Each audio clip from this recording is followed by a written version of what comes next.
subsidy-free global renewable energy industry is possible within 5 years. Do you agree or do you disagree?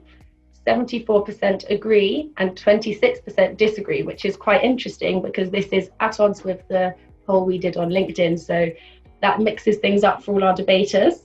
So I'd like to advance 3 brief points in support of the motion. Firstly, that COVID has sent us a postcard from the future, a future powered by renewables. Secondly, that 2020 is very different from 2008. And thirdly, that market reform is coming, and it's coming sooner than probably many people anticipate. Can an unsubsidized renewable industry be here in 5 years? My contention actually is it is here today. It's not in 5 years, not next year, it's here today. The question really is, how quickly can we scale? The main points to answer there are, how can we deal with intermittency? And I think Nicholas will make some great examples there, where the journey is going. And the question is certainty. So we don't need subsidies, we need certainty of offtake. But what we need is certainty of offtake actually below the current market price to be competitive. If you want to have a subsidy-free renewable industry, it shouldn't be only subsidy-free at the renewable level. It should encompass the fact that renewable is part of an ecosystem where we're actually driving the cost down of power for consumers and corporations. And I think we've heard three very strong arguments for the fact that we will manage to be subsidy-free in 5 years. So now you guys take notes, because we're going to hear the against arguments, and then we're going to have the chance to, go back over those. I wish it was the case, because I'm an advocate of climate change and renewable, but I'm afraid 5 years is still too short to reach the subsidy-free. And my reserve are, I would say, 3 categories. Well, first, from a technology standpoint, wind and solar even more have decreased in terms of levelized costs of energy much faster than we expected. We still have some major challenges for this amazing penetration of renewable, which is storage. I'm not sure we're going to get there within 5 years, because we are still also optimizing the technology. It's not only lithium and lead.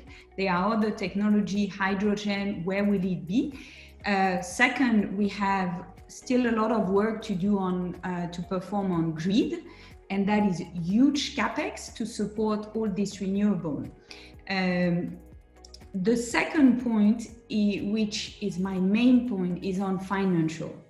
And the low cost of capital comes with low risk, and infrastructure investor ready to make investment at low cost are substituting bond investment and are looking for predictable cash flow. Today, the main challenge I see in the project we work on, be it UK, be it Spain, be it Italy, anywhere in Europe, or I can mention Africa, where I spent many years, is very much around the financial structuring of offtake and the financial structuring of project with unpredictable and asset and liability that are not matching. So you have lenders expecting corporate PPA so that they have predictability of cash flow. These corporate PPA don't match the asset lifetime, so there is always a risk of refinancing in the middle of the project. And when you go towards the corporate PPA market, which I highly support, you still have a major discount on the profitability of the asset. So you have lenders that are still too conservative to accompany the financial needs of this market, and you have investors that are still expecting premium if they take volatility exposure in merchant market. As we all know, with wind, for instance, but with renewables in general, there's a very substantial upfront capital expenditure. And for us to attract investment and to secure the debt, we need a reasonably short payback period that capex. And I think we just need to go back to the motion that a subsidy-free renewable energy sector is possible. And I think what Nicola and Axel and I have done is to show the reasons why it is possible and why it is vital that we continue the transition of global power markets to make it easier and more investable to achieve large-scale deployment of variable renewable generation. Every power project wants to have guaranteed offtake. Every power project wants to have some sort of financing, and it's not always easy. And these discussions don't change between technologies. Tankers are going to take on market prices. And again, we've done that, to Axel's point. We've done that over time. For example, in CCGTs in Italy back in 2006 or 8, we've managed to project finance CCGTs based on a deck of market prices. So of course you don't finance 80% of that. You finance a bit less, but I think we'll need to come up with new kinds of financing.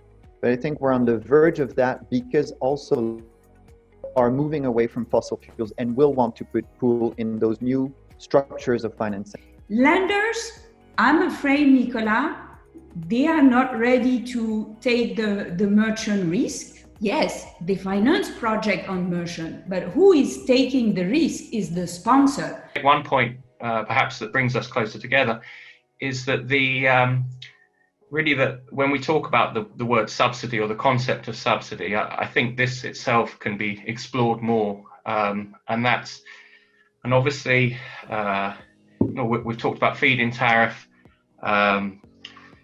and there are many other ways in which subsidies manifest themselves. But at some point, when there is enough sunk costs into infrastructure, it is hard to say, what is a subsidy and what is just part of the system itself.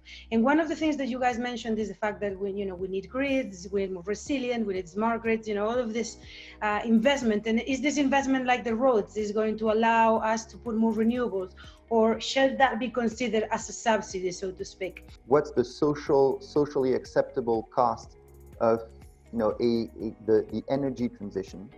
And this is where CO2 pricing comes back again as a critical element. What do you do with the revenues of CO2 price?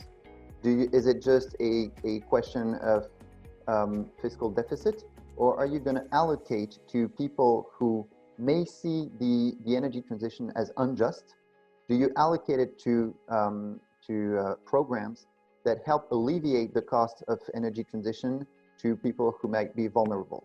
Because we can say to governments, if you structure your market correctly, if you convince Charlotte and her colleagues that what we're doing is investable by allowing us to be paid back over 10, 15, 20 years, then we can guarantee to you a lower cost of electricity than the incumbent heavily subsidized coal or nuclear or hydro generators. A subsidy-free renewable global industry is possible within 5 years. Please vote and let's see what people are saying. Let's see which side won. Oh, wow, look at that.